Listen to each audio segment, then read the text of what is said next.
My days working, taking care of my little ones can be a lot. I checked out care.com and it was so easy for me to find local, experienced, and background check sitters. Finding our babysitter was way more affordable than I thought. Care.com makes it super easy. Search for qualified candidates. You can view their profiles, read reviews and ratings, check their availability, send messages directly, get the help that you need. Care.com should be every person's go-to. I'm Tim Fitzgerald of GoPowerCat.com. And I'm Scott Chasen. This is a replay of WIBW show, The Drive. Here's this week's episode on the 24/7 Sports Podcast Network.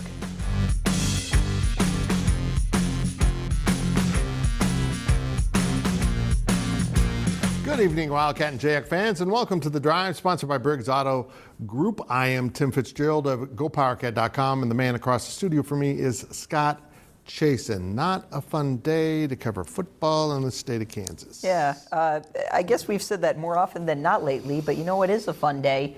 Any day you can outlast Ed Orgeron's coaching tenure at LSU. Congratulations to Fitz for now 5 timesing him up.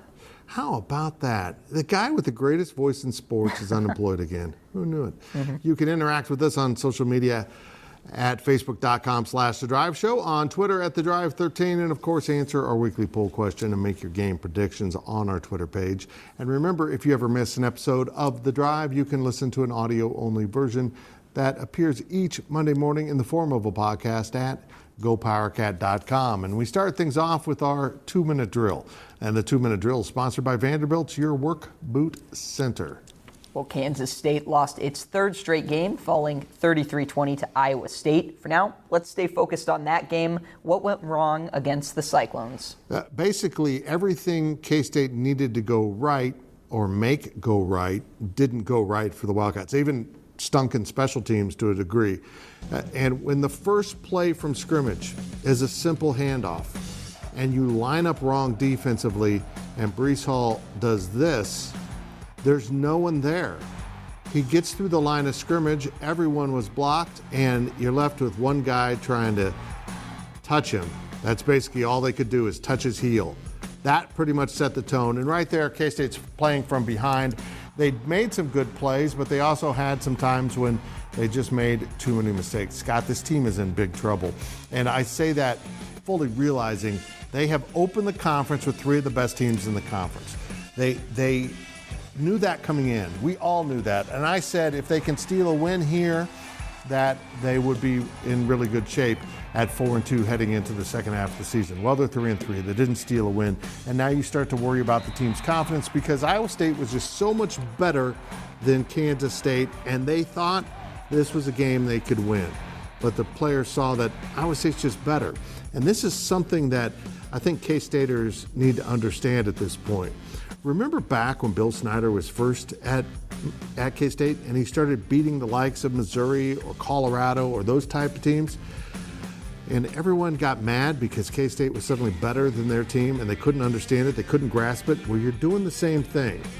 You can't grasp Iowa State being better on the football field, but after these last 2 seasons, I think it's pretty clear that Matt Campbell has got the Cyclones well above K-State in the pecking order. And you can make an argument that the really big difference between this game and last year's 45-0 humiliation up in Ames was the location of the game and the presence of Skylar Thompson.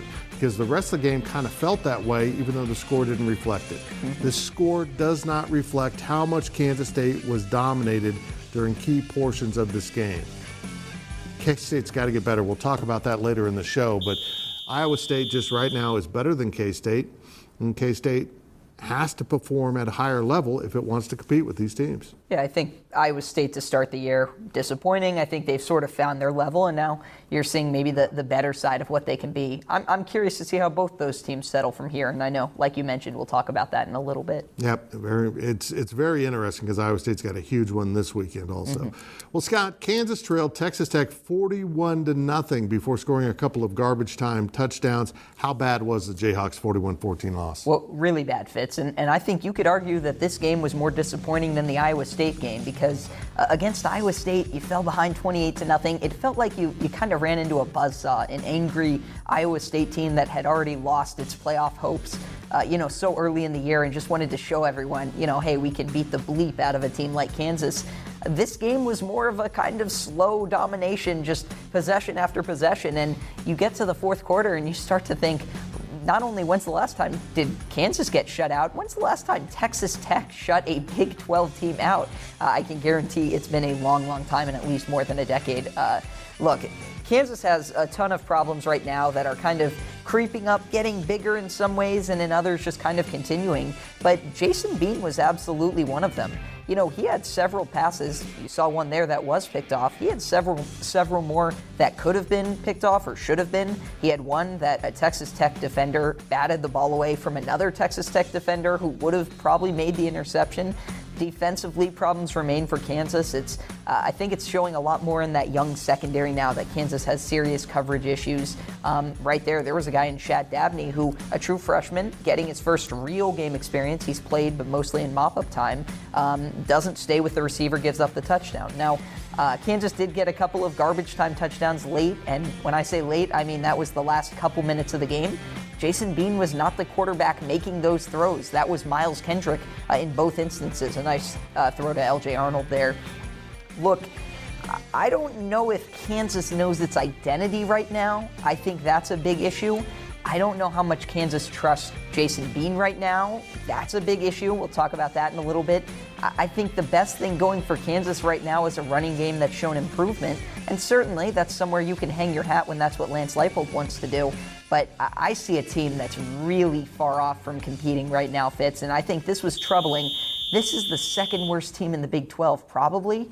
And this game was not anywhere even near being close.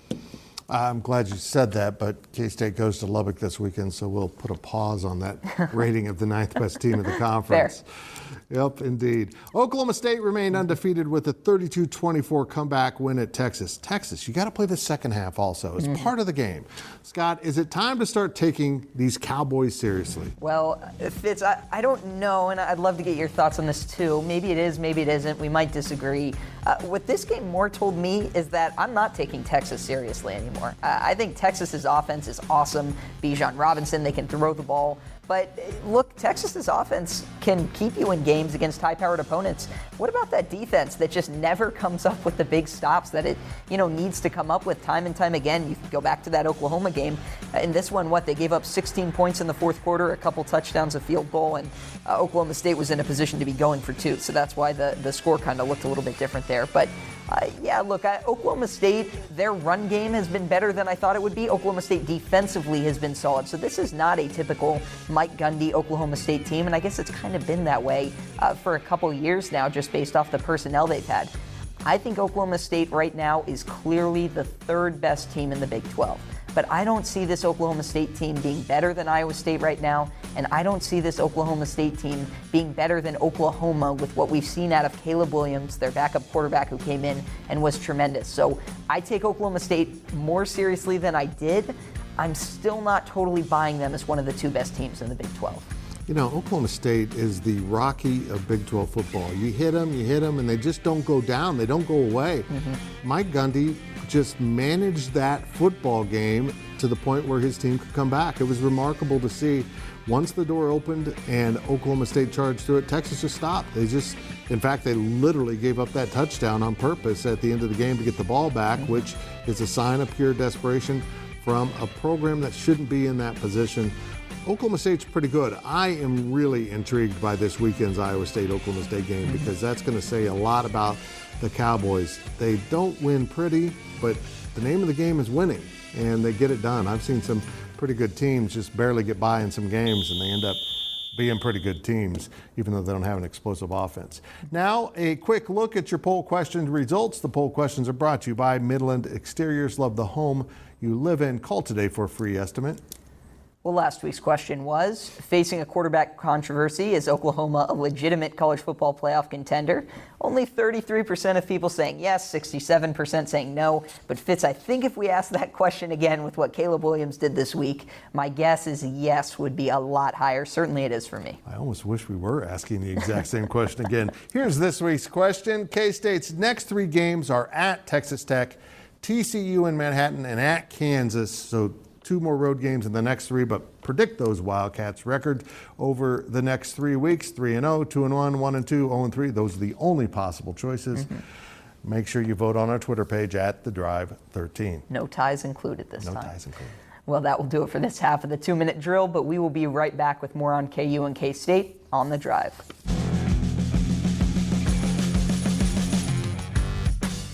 Selling a little or a lot?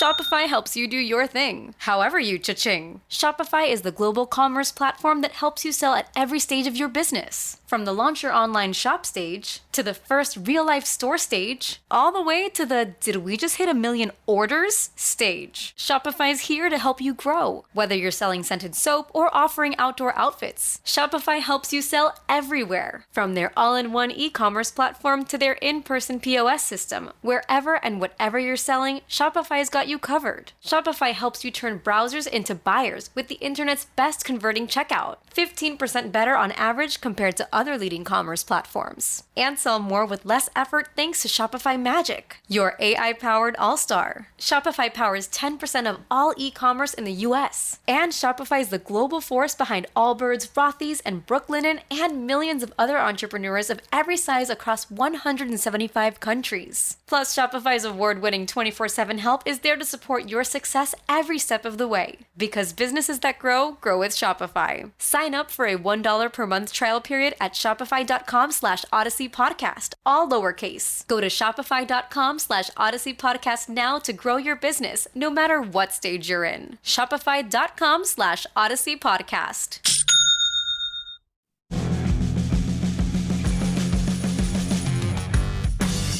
Welcome back to The Drive as we continue our weekly 2-minute drill. The 2-minute drill is sponsored by Vanderbilt's Your Work Boot Center. Well, Fitz, now let's turn our attention to the road ahead for Kansas State. The Wildcats are now 3-3 at the midway mark of the season. How important is Saturday's game at Texas Tech? It's huge. This has been something I have said in front of almost every game, but you sense the enormity of it as you go to the post-game press conference. And it really felt like a funeral in the football complex. K-State knows it has to get things turned around. This is a very winnable game. They've got a stretch of winnable games. They opened with a really tough portion of the Big 12 conference schedule. And now they've got to figure out a way to improve, to play at a higher level. And that probably will start on defense, because the defense just hasn't been getting third down stops in key situations. The defense hasn't been getting turnovers. And for 2 weeks in a row, the defense hasn't gotten adequate pressure on opposing quarterbacks. In fact, for the second game in a row, the opposing quarterback only had 3 incompletions in an entire contest while throwing more than 20 passes. It's incredible. This defense isn't challenging an opponent's offense very well, and they're going to have to find a way to do that. Yes, they've had some key injuries at defensive end that have negated some of the things they wanted to do. Well, you better find new things that you want to do, because this defense isn't rushing the passer and they're not covering guys in the back end. You got to do one or the other, and they're not getting there. And offensively, Scott, they've got to figure out a way to be more threatening with the passing game. They finally opened it up a little bit towards the end of the game and had some success and threw the ball to the tight end, something they really didn't do earlier in the game. They do things in late game situations, and we've seen this throughout the time that Courtney Messingham's been the offensive coordinator, that they haven't done throughout the course of the game that appear to be effective. And I don't have an explanation for some of the play calling, but they were pretty adamant about running the ball down 2 touchdowns in the fourth quarter.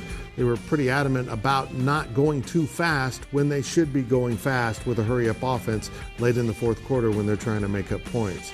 They just do things you can't quite understand, and I'm not one to say that Courtney Messingham always calls bad games, because that is not true. Every offensive coordinator looks good when the players execute a play well as opposed to not, but at the end of the day, it does come down to coaching, and you have to put your players in a better chance, better position to succeed on both sides of the ball. And oh yeah, special teams, You can't do that. That's not the K-State way to stink it up in special teams. Yeah. Well, Fitz, I know it was our poll question, but if you look at the next 3 weeks, there's a real opportunity for Kansas State. I mean, 2-1 should be considered probably the bar that you've got to clear if you want to have the season you do. But look, if they go 3-0, which is somewhat plausible considering the TCU game is at home, I think the tune on this K-State team will change drastically, and maybe it will with 2-1 too. Well, they need it. They need to get. They really need 3 in a row. They absolutely do, to get the bowl eligible and then have those last 3 games against some pretty decent opponents. With the loss to Texas Tech, Kansas finished the first half of this season at 1-5 with the lone win against South Dakota. How would you grade Lance Leipold's first 6 games? It's a really tough question. I know I wrote it for you to ask me. It's still a really tough question, so maybe I'm giving myself credit. Incomplete would be the nicest way to say it. I think maybe the more realistic way to say it would be underwhelming. And that's not necessarily an indictment on Lance Leipold and this coaching staff, because this is a coaching staff that has built some really impressive programs at past stops. At least you think what they did at Buffalo. Obviously, Wisconsin Whitewater was a machine at a lower level. But Buffalo went through similar bumps and bruises where year 1 wasn't great, year 2 was worse. And there were people wondering if it was possible to turn around a Buffalo program before things eventually got better. I think the things that are troublesome now, turnovers, are more of an issue through these last few weeks than they were at the start of the season. I think it's become very clear that Kansas's offensive success in games like the Coastal Carolina game and the Duke game were in part due to the opponent not necessarily having Power 5 caliber players on the defensive end, and that's including Duke. I know Duke is a Power 5 team, but I'm pretty sure the Blue Devils just lost like 48-0 or something like that to Virginia this week. So, Duke is by no means a powerhouse, although, the Blue Devils certainly have a decent offense. When I look at this Kansas team, I see a team that's not just a year away from starting to show serious signs of improvement and winning a few games.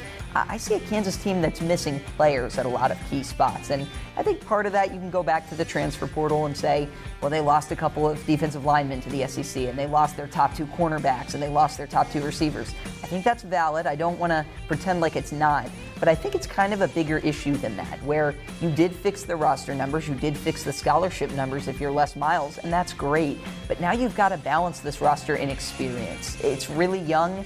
There are more redshirt freshmen and sophomores playing than true freshmen, so that's certainly better than was the case last year. But I think you probably have to go out and hit the portal this offseason and add names at linebacker, probably in the secondary, just so you feel better about the people you're throwing out there, because right now there are too many instances where no matter how good this coaching staff is doing or how much they're working with the guys, you can't coach someone up to make up for a 3-year gap in experience. You just can't. Yeah, the portal's going to be huge for both programs. They've got to go get guys. And you know what, Scott, I love the portal for that reason, because programs such as Kansas, that is really down, or K-State that needs a little added boost, the portal gives them a great opportunity to do so if they're smart in their selections. And now we step out of bounds, and Out of Bounds is brought to you by Copeland Insurance Agency, part of your community for more than 60 years. Well, Fitz, the Chiefs return to winning ways with a win at Washington, 31-13. With 5 games left until the bye week, what do the Chiefs need to do to show you that they're still a legit Super Bowl contender this season? They have to defend at a more consistent level. This is going to start sounding like Kansas State I'm talking about. And the quarterback, who I think is pretty good in Kansas City, needs to clean up his mistakes. He's kind of bought into his own headlines, his own reviews, and he feels like he can do almost anything and throw the ball almost anywhere and be successful. Well, it's not working this year. I think he's already got more interceptions this season than last, and we're not very far into the season. This Chiefs team could be pretty good, and it certainly is good enough to get deep into the playoffs, not the Super Bowl again, but they've got some issues. They really have some serious issues. And the best thing I can say about this game is the Chiefs looked good in the second half, and I thought Washington's uniforms were lovely fall colors. Just beautiful for the fall. This was not a very pretty game. The Chiefs dominated that second half, Scott, but boy, they've got some serious issues, and they have a long ways to go, but at least they got a little confidence back with the win. Yeah, look, that second half was explosive. It was important for them, I think, to pull away from an opponent. And Yes, I think we agree Patrick Mahomes is still the best quarterback in the NFL and still a future Hall of Famer and still has so much to go in front of him. But I do agree from the extent that there are just a few plays every game where it's like, maybe he wasn't making that play and maybe he feels like he needs to force it a little bit more because the defense isn't as good. But I think if you rein those in, the Chiefs will be just fine. And yes, I agree. I do think the defense needs to get better too. Nothing probably frustrates a quarterback more, though, than throwing a ball that your receiver gets his hands on and it bounces off and ends up intercepted. And that happened at K-State on Saturday also. Just got to clean those things up. You got to make plays. Now let's hear from the fans. And our fan question is sponsored by Meadowlark, supporting people in living their best lives in Manhattan. Our fan question this week is, how hard is it to find a quarterback asking for a friend, Lauren and Lawrence? I like that, Lauren and Lawrence. Well, Scott? I think it's apparently pretty hard. Funny enough, Carter Stanley, former KU quarterback, the most successful since Todd Reesing, he was at the game. He stopped by the press box. We shared a brief conversation just talking about the different ways quarterbacks can affect a game. He was talking about quarterback run game and how he likes when quarterbacks truck over guys. I reminded him that that's what he did a lot for Kansas, and it fired up the team. But look, Jason Bean, through the first few games, it felt like he was the guy, and it felt like the answer, not just for this year, but for next year. And if he wants to use the super senior year, then that year too. Now I think there are some more questions just because he's been so inconsistent throwing the ball. And it's not just, a certain kind of throw. It's decision making. It's putting touch on the ball. It's throwing on the run. When he gets outside of the pocket, he's having a really hard time placing the ball. These are things that are difficult. Now, I think he can get better and improve at them. I don't think you necessarily need to abandon ship and change quarterbacks or go get a transfer. But I think you need to see legitimate improvement from Jason Bean before he is the guy. Because Kansas's 3 Big 12 games, 7 points, 7 points, and 14 points, all 14 came from the backup quarterback. That's a problem. Yeah, I apologize for this comparison, but like Mahomes, when a quarterback starts pressing and trying to do too much, it usually doesn't end well. And I just sense that Bean doesn't have enough stuff, enough protection, enough weapons on that offensive side, and he's just trying to make the big play too often. Yeah. Well, remember to ask us your questions on our Facebook page and on Twitter at The Drive 13. And remember that Fitz just compared Jason Bean to Patrick Mahomes. I did. I own it. When we return, we will look at our predictions here on The Drive.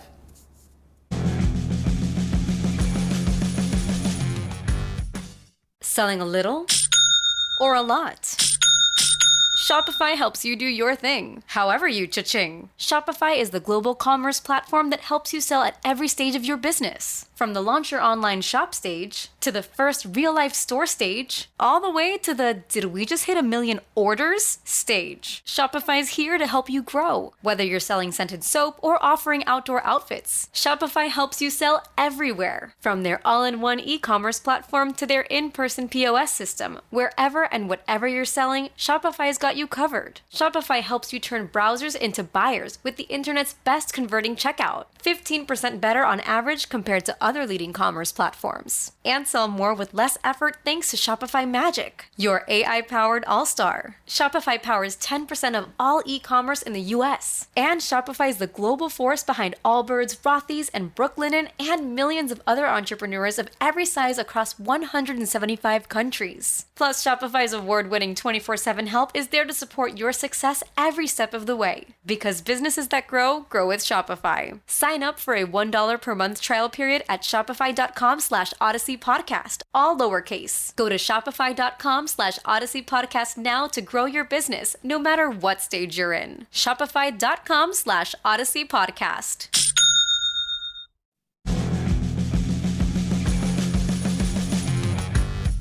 Welcome back as we head down the home stretch of this week's show. And now it's time to take a look at our predictions. Remember to make your weekly predictions on our Twitter page at The Drive 13.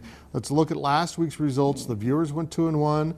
I went 2-1. Scott, you've been possessed by my ability to pick games from last year. We'll figure it out, Fitz. Hey, it's a process. It's a long season. We got a lot of ground to make up. I don't want you making up that ground. Let's not do it. Here's this week's pick. So we start with Kansas State. We set it as a pick 'em. It's been floating around, 1 in favor, 1 against, whatever. Pick 'em. Who wins this game, Scott? You say. I will say Texas Tech, which is probably a great sign for K-State fans. I will take the Wildcats somewhat reluctantly, believe it or not. Well, next is Oklahoma minus 39.5. This is where we're putting the line. It'll probably end up there at Kansas. Oklahoma, a 40-point favorite. Will they win by 40? Fitz, you say? 40 or more. Will K-State or Oklahoma win by 40 or more? Yes. Ouch, that hurts so bad to say. You haven't made up your mind. I think last year's game was like 52-9 or something like that. This is such a big line. It's at Kansas. I'll take Kansas for the last time, but put this on the record. If Kansas doesn't cover this line, I'm not picking Kansas the rest of the year. I will pick against them consistently, no matter what the line is. You're a brave man. And our last game of the week is Oklahoma State plus 6.5 at Iowa State. So does Iowa State win by 7 or more at home? I want Oklahoma State. Mm-hmm. I think Oklahoma State's been playing with fire in terms of some of the close games. Iowa State seems to be getting right to me. That's a lot of points. I will take Iowa State, but that is a lot of points. Yep. Again, make your picks on our Twitter page at The Drive 13. And now it's time for our On the Clock segment. On the Clock, sponsored by Carpet One, by Local for a Strong Local Community. Scott. Well, Fitz, one of the many people back for homecoming that happened to be on the field for part of the time was Les Miles, the former Kansas coach. Actually, I saw him getting the chance after the game to talk with some players, took some pictures, maybe even met with some Texas Tech players. Not everyone saw him. I don't think it was anything that Kansas brought in, but it was interesting to see him back. His son is still on the team, and it is kind of a reminder that he brought a lot of those guys in, so a lot of them still have very strong feelings just for who he is. Well, Kansas State will be facing an off season with some changes. Big changes, little changes, we don't know. But over the next 3 weeks, we're going to find out a lot about Chris Kleiman's program. Can they win a majority of these games? We will find out. And that's it for this week's edition of The Drive. We'll see you next week and all week on social media. With Blue Link Plus, you can access your Hyundai Tucson Limited remotely. Doors unlocked, temperature set, lost car found. There it is. Get complimentary class-leading Blue Link Plus. Call 562-314-4603 for complete details.